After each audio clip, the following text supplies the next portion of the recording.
Here's a quick rundown of today's top stories, Thursday, February 27th. Two House Solons react to survey showing half of Filipinos oppose Vice President Duterte's impeachment. House Assistant Majority Leader Lanao del Sur 1st District Representative Zia Alonto Adiong and Committee on Good Government and Public Accountability Chairman Manila 3rd District Representative Joel Chua have shrugged off the results of a recent survey, which indicated that nearly half of Filipinos opposed Vice President Sara Duterte's impeachment. When confronted with the WR Numero survey, which said that 47% of Filipinos opposed the impeachment, Adiong said that he acknowledged the results and said the real question is not about surveys, but why is the vice president afraid to face trial if she didn't do anything wrong?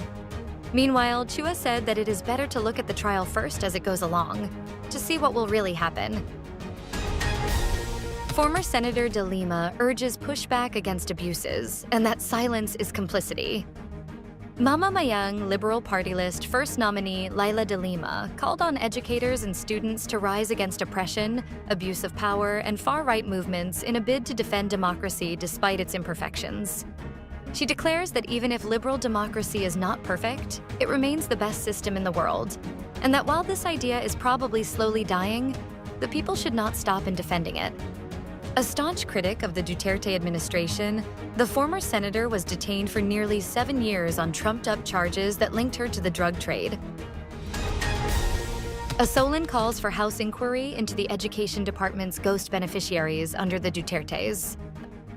Ako Bicol Party List Representative and House Assistant Majority Leader Jill Bongalan on Thursday, February 27th, urged the House to conduct an inquiry into the alleged presence of ghost beneficiaries in the senior high school voucher program of the Department of Education, which allegedly started during the administration of former President Rodrigo Duterte and continued under the helm of former Education Secretary, Vice President Sara Duterte. Bongalan's call for a motu proprio inquiry came as he cited reports that private schools have been listing non-existent students as early as 2016, which has reportedly led to the loss of millions worth of people's money, as well as trust in the education system. Bongalan said that although DepEd, under its new Chief Secretary Sunny Angara, already initiated an internal probe into 12 private schools for allegedly submitting bogus enrollees, Congress must conduct a parallel investigation to legislate measures that will prevent such schemes from recurring. The Philippines to remain storm-free in the first week of March, according to PAGASA. The Philippine Atmospheric, Geophysical, and Astronomical Services Administration said on Thursday, February 27th, that the country will remain free from tropical cyclones in the last few days of February through the first week of March. PAGASA weather specialist Benison Estareja said no tropical cyclone is expected to enter the Philippine area of responsibility until the first week of March. He added that the northeast monsoon, or Amihan, will still affect the country in early March, but it will not be as cold, and the Amihan season may end by mid or late March.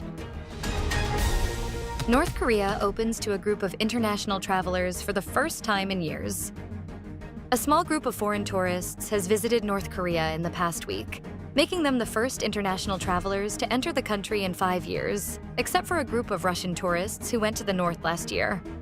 Experts say the latest trip indicates North Korea may be gearing up for a full resumption of its international tourism to bring in much-needed foreign currency to revive its struggling economy. The Beijing-based travel company Koryo Tours said it arranged a 5-day trip from February 20th to 24th for 13 international tourists to the northeastern North Korean border city of Rason, where the country's special economic zone is located. Stay updated with the latest news. Visit our website at www.mb.com.ph or follow us on social media. Thanks for tuning in to the Manila Bulletin Daily Rundown.